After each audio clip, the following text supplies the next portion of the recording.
이솝 우화에 나오는 이야기를 먼저 하려 합니다. 이런 내용입니다. 신은 당나귀에게 30년을 살라고 하였습니다. 그러나 당나귀는 괴로운 세상이니까 10년만 살겠다고 20년을 줄여 주었습니다. 개에게는 20년을 살라고 했더니 너무 지루하다며 10년만 감해달라고 요청해 10년을 감해 주었습니다. 원숭이의 경우는 20년을 살라 했더니 10년만 살겠다고 해서 신이 그렇게 허락했다고 합니다. 그러나 사람에게는 30년을 살라고 했더니 너무 짧다며 더 오래 살기를 간청했다고 합니다. 그래서 인간에게 당나귀가 거대한 20년을 주니 만족하지 못하였고 개가 버린 10년을 더 주어도 불평한 까닭에 원숭이가 사양한 10년까지 보태어 인간의 수명이 70년이 되었다.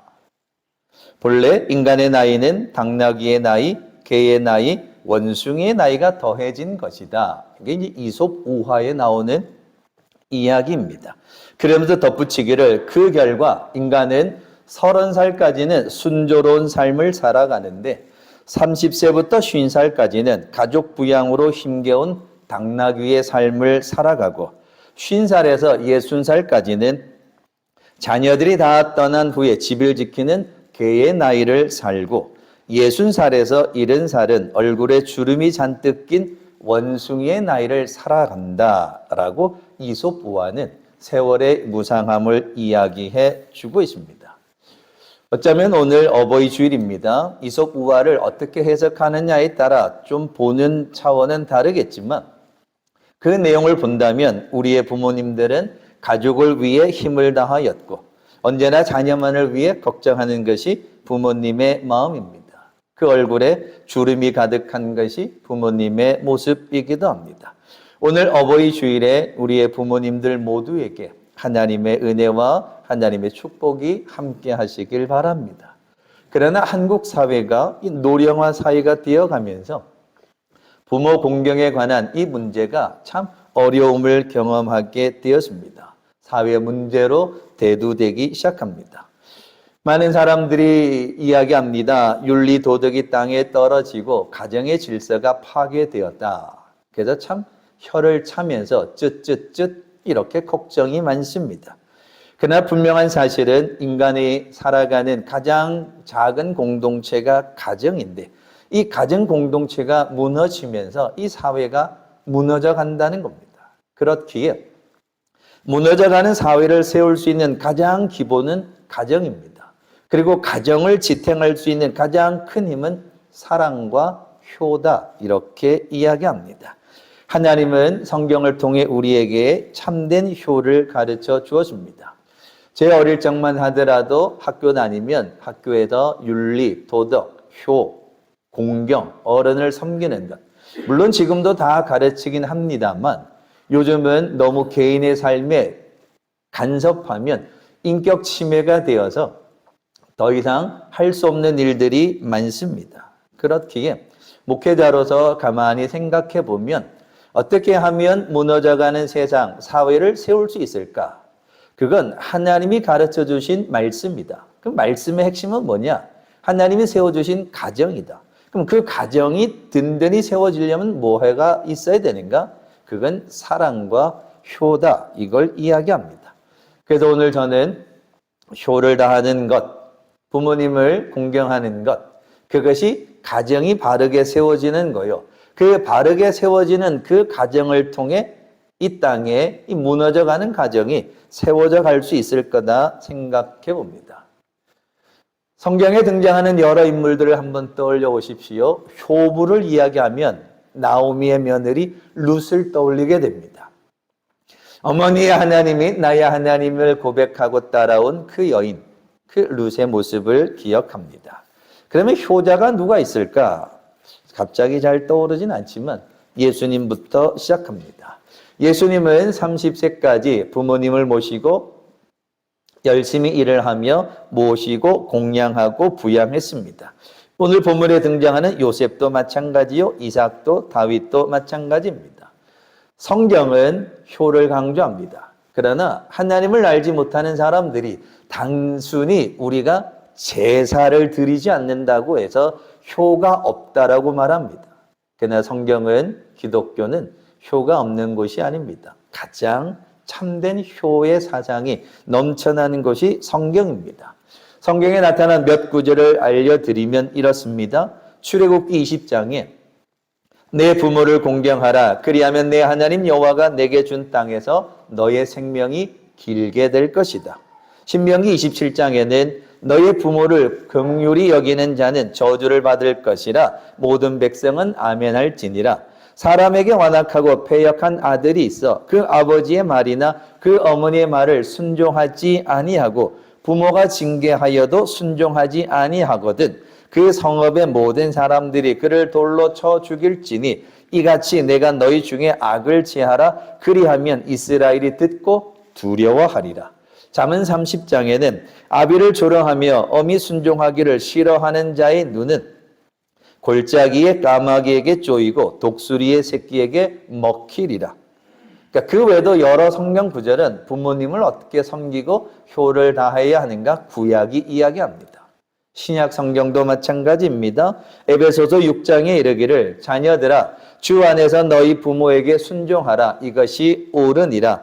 내 아버지와 어머니를 공경하라. 이것은 약속 있는 첫 계명이니 이로써 내가 잘되고 이 땅에서 장수하리라. 골로새서에서는 자녀들아 모든 일에 부모에게 순종하라. 이는 주 안에서 기쁘게 하는 것이니라. 성경 66권을 통틀어 보더라도 부모님을 어떻게 섬겨야 되고 가정의 삶이 어떻게 되는가 이야기해 주고 있습니다. 오늘 이 어버이 주일에 저는 읽은 본문 가운데 이 요셉을 통하여서 어떻게 효를 다하는 것인가, 어떻게 부모를 섬기는 것인가 몇 가지로만 생각해 보려 합니다.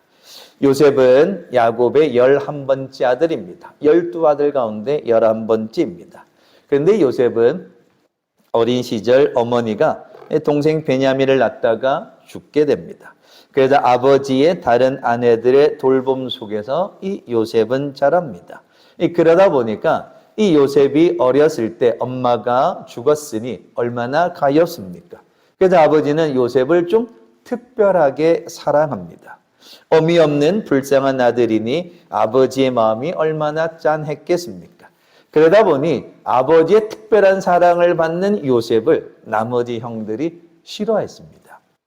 성경은 시기하며 질투했다고 합니다. 요셉이 17살이 되었을 때 형들의 시기와 질투로 인하여서 애굽의 노예로 팔려가게 됩니다. 우리가 그 이야기는 이미 성경을 통해 잘 알고 있습니다. 그가 애굽의 노예로 팔려가서 수많은 수모를 당하였음에도 불구하고 하나님의 놀라우신 은혜와 축복으로 인하여 애굽의 국무총리가 되었습니다. 그리고는 국무총리가 된 다음에 가족들을 복양하였더라. 오늘 12절에 그렇게 이야기합니다. 자, 그러면 이런 전체적인 흐름 속에서 요셉이 보여주었던 구체적인 효도가 무엇이 있었는가? 첫 번째는 자기 부모를 자랑스럽게 여겼다는 겁니다. 야곱과 형들이 직업은 목축업이었습니다. 그냥 들판에 있는 양들을 치는 목축업이었습니다. 그런데 이 요셉이 총리로 있는 애굽은 목축업에 있는 사람들은 천민으로 분류합니다. 그러니까 천민, 연약한 사람, 보잘것없는 사람이 목축하는 사람이다라고 이 애굽 사람들은 생각하고 있었습니다. 적어도 10년 이상을 애굽에서 살았고 노예로 지냈고 또 총리로 있었기에 그 목축을 하는 사람이 천민 취급받는다는 걸 요셉은 잘 알고 있었습니다. 그럼에도 불구하고 이제 가뭄으로 인하여서 아버지와 형들이 애굽 땅에 왔습니다. 이제 그럴 때에 바로 왕 앞에 가서 아버지를 모시고 형들을 데리고 가서 당당하게 우리의 직업을 소개하게 됩니다. 요셉이 국무총리였으니 한번 생각해 보십시오. 요셉의 아버지가 목축을 하는 천민이다. 형제들이 천민이다. 목축을 하는 사람들이다. 그러면 애굽에 있는 고위 간직의 사람들, 애굽의 귀족들이, 정치인들이 그 총리를 향해서 아이고 저 부모는 저렇게 못났구나. 아이고 저 부모는 그냥 목축하는 천민 출신이구나. 얼마나 뒤에서 말을 해대겠습니까? 그럼에도 불구하고 그 사실을 알고 있음에도 불구하고 요셉은 그렇지 않았습니다. 자기 출신 환경과 자기 부모를 부끄럽게 여기지 않고 왕에게 데려갑니다. 내 아버지요, 내 형제들입니다. 내 아버지와 내 형제는 목축을 하는 사람들입니다. 그것도 선조들로부터 대대로 목축하는 사람이라고 당당하게 그걸 왕 앞에서 이야기합니다. 오늘 아침 예배드리는 여러분은 여러분의 부모님을 얼마나 자랑스럽게 여기고 계십니까? 혹시 자기 부모를 창피하게 여기는 사람은 아니십니까? 우리의 부모님 세대들은 여러 가지 환경이 여의치 못한 세대를 살아왔습니다. 전쟁이라는 엄청난 고난을 경험하셨고 보릿고개를 거치며 IMF를 거쳐 파란만장한 세월을 견뎠습니다. 옛날에는 학교 문턱을 넘어가지 못한 사람들이 태반이었던 시절도 있었습니다. 어떤 자녀는 부모가 그를 모른다 하여 창피하게 여기는 자녀들도 있었습니다. 부모의 초라한 몰골, 부모님의 초라한 직업, 그것이 부끄럽다면 그건 효를 다하는 자녀가 아니라는 겁니다. 오늘 우리가 이렇게 당당하게 풍요로운 세상을 살아갈 수 있는 건 누구의 은혜인가? 누구 때문에 이 초라한 모습을 면할 수 있었으며 누구 때문에 이 초라한 환경에서 벗어날 수 있었을까? 하나님의 도우심이 있었지만 부모님의 땀 흘리는 수고와 애타는 마음이 있었다는 겁니다. 지금까지 삶이 누구의 은혜로 된 것인가? 하나님의 은혜는 잠시 옆으로 제껴놓고 생각해 보면 부모님밖에 없다는 겁니다. 그렇기에 부모님을 창피하게 여기는 자는 자기 자신의 존재를 창피하게 여기는 자요, 더 나아가 부모를 만나게 하신 하나님을 창피하게 하는 거다 이야기합니다. 그래서 요셉은 애굽 사람들이 천민으로 생각하는 그 목축을 하는 사람이 내 아버지요, 내 형제들이라 숨기지를 않았습니다. 애굽의 총리 대신인데 그 부끄러운 것이 드러나면 얼마나 사람들이 이구동성으로 말하겠습니까? 그런데 전혀 개의치 아니하고 내 아버지, 내 형제들은 조상 때로부터 목축을 하는 사람들이었습니다라고 자랑스럽게 이야기합니다. 그것이 바로 요셉이 축복받은 조건 중에 하나였습니다. 에베소서 6장 2절에 내가 잘되고 땅에서 장수하리라. 부모를 공경하면 땅에서 장수한다는 겁니다. 이 말을 거꾸로 해석하면 부모를 공경하지 않으면 내가 하는 일들이 잘 아니 되고 우리의 삶이 줄어들 수밖에 없다라는 겁니다. 그렇기에 오늘 이 아침 예배 드리는 여러분, 자녀들은 부모님을 자랑스럽게 여기고 부모님들은 내 자녀를 자랑스럽게 여기는 축복의 가정들이 다 되시기를 바랍니다. 두 번째는요, 요셉은 형제들과 화목을 이루는 사람이었습니다. 부모님에게 있어서 가장 큰 효도가 뭘까? 아마 그건 형제 간에 우애 있게 살아가는 것 아닐까? 서로 돕고 이끌어주며 용서하는 것이 아닐까 생각해 봅니다. 요셉을 생각해 보십시오. 요셉에게는 정말 돌이키기 어려운 못된 짓을 행한 것이 형들입니다. 아버지의 특별한 사랑을 받는다고 동생을 죽일까 하다가 그러지는 말고 노예로 팔아버렸습니다. 요셉의 입장에서 생각해 보면 형들에 의해서 노예로 팔려갔으니 그 가슴에 맺힌 한이 얼마나 크겠습니까? 요셉이 애굽에 팔려간 지 13년, 풍년으로 총리로 지낸 것이 7년, 흉년으로 2회째 형제들을 만납니다. 또 이 형들에 의해서 팔려갔다가 다시 형들을 만난 세월이 22년이 걸리게 됩니다. 놀라운 모습은 요셉은 그 형들을 만났을 때 용서합니다. 창세기 45장에 이르기를 당신들이 나를 이곳에 팔아버렸으므로 근심하지 마소서, 한탄하지 마소서, 하나님의 생명을 구원하시려고 나를 당신들 앞서 보내셨나이다.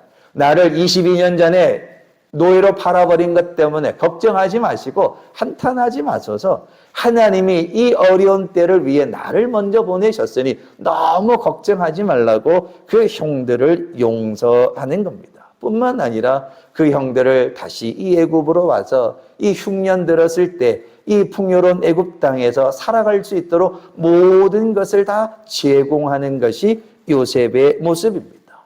요셉은 성숙한 사람이었습니다. 과거에 얽매이지 아니하고 형제의 화목을 통해 부모에게 효를 다하는 사람이었습니다.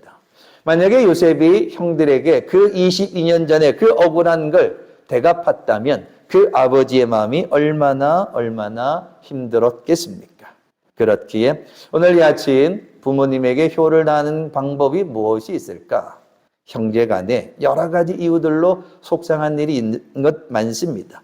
때로는 물질로, 때로는 여러 가지 형제간의 의견으로, 때로 불편한 일들이 많이 있지만 그러나 우리가 믿음을 가진 자가 살아계신 부모님이나 돌아가신 부모님 앞에 효를 다하는 건 뭔가? 형제간에 우애하는 겁니다. 형제간에 서로 사랑하는 거죠. 그것이 부모님에게 가장 큰 효도의 모습이다. 오늘 여러분 또한 내 형제를 서로 사랑하고 존중함으로 부모님에게 효를 다하는 여러분들이 다 되시길 바랍니다.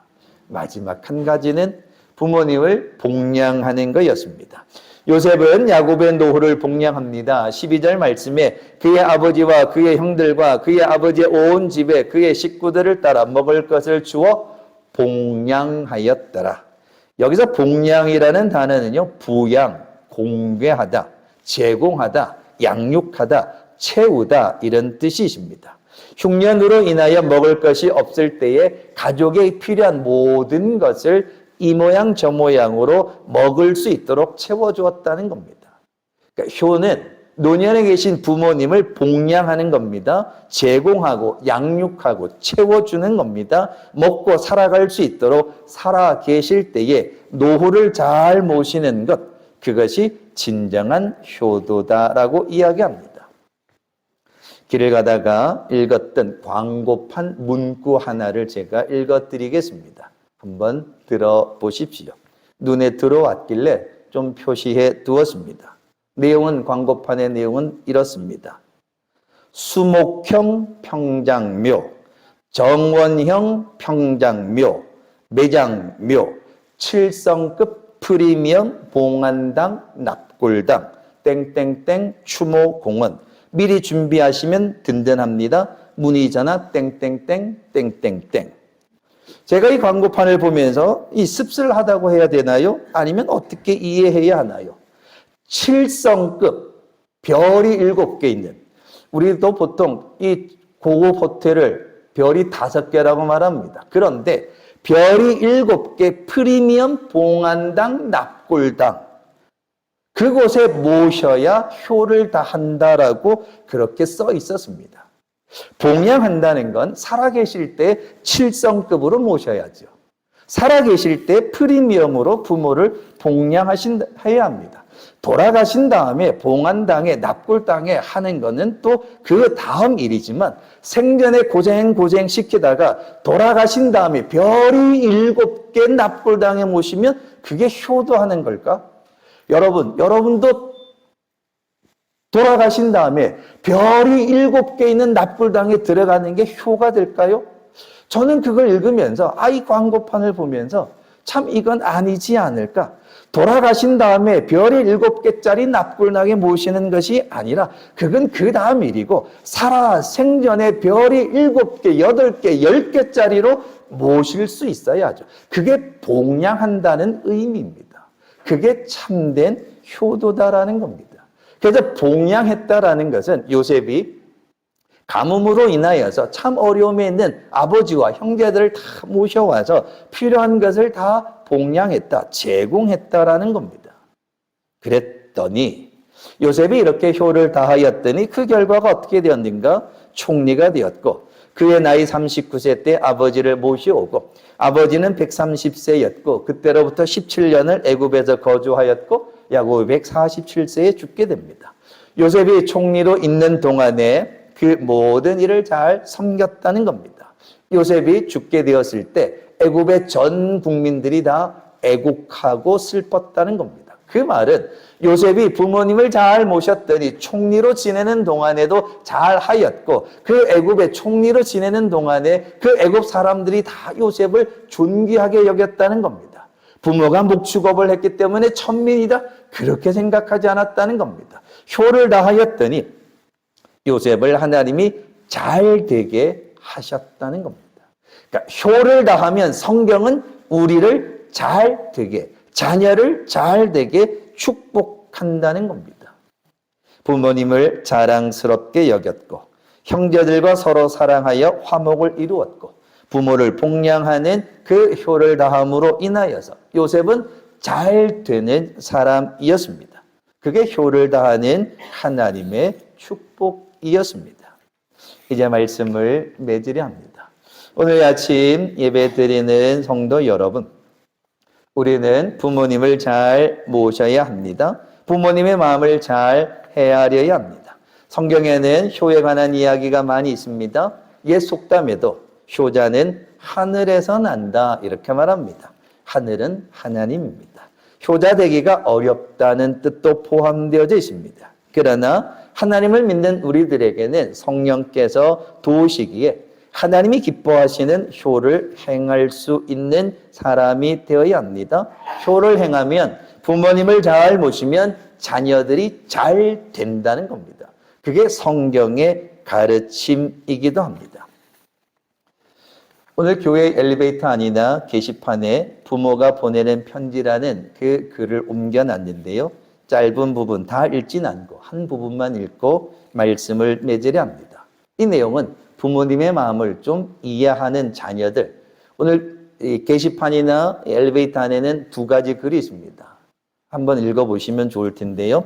부모가 보내는 편지, 그러니까 이 내용은 자녀들이 부모님의 마음을 좀 헤아릴 줄 알아야 한다. 그래야 효를 다한다는 거죠. 사랑하는 내 아들, 딸들아, 언젠가 우리 늙어 약하고 지저분해지거든 인내를 가지고 우리를 이해해다오. 늙어 우리가 음식을 흘리면서 먹거나 옷을 더럽히고 옷도 잘 입지 못하게 되면 내가 어렸을 적 우리가 먹이고 입혔던 그 시간들을 떠올리면서 미안하지만 우리의 모습을 조금만 참아다오. 늙어서 우리가 말을 할 때 했던 말을 하나고 또 하더라도 중간에 못하게 하지 말고 끝까지 들여주면 좋겠구나. 내가 어렸을 때 좋아하고 듣고 싶어 했던 이야기를 내가 잠이 들 때까지 셀 수 없이 되풀이하면서 들려주지 않았니? 중간을 좀 뛰어넘고요. 노인이 된 우리는 나이 그냥 단순히 살아온 것을 이야기하는 것이 아니라 우리가 어떻게 생존해 있는가를 말하고 있음을 이해다오. 비록 우리가 너를 키우면서 많은 실수를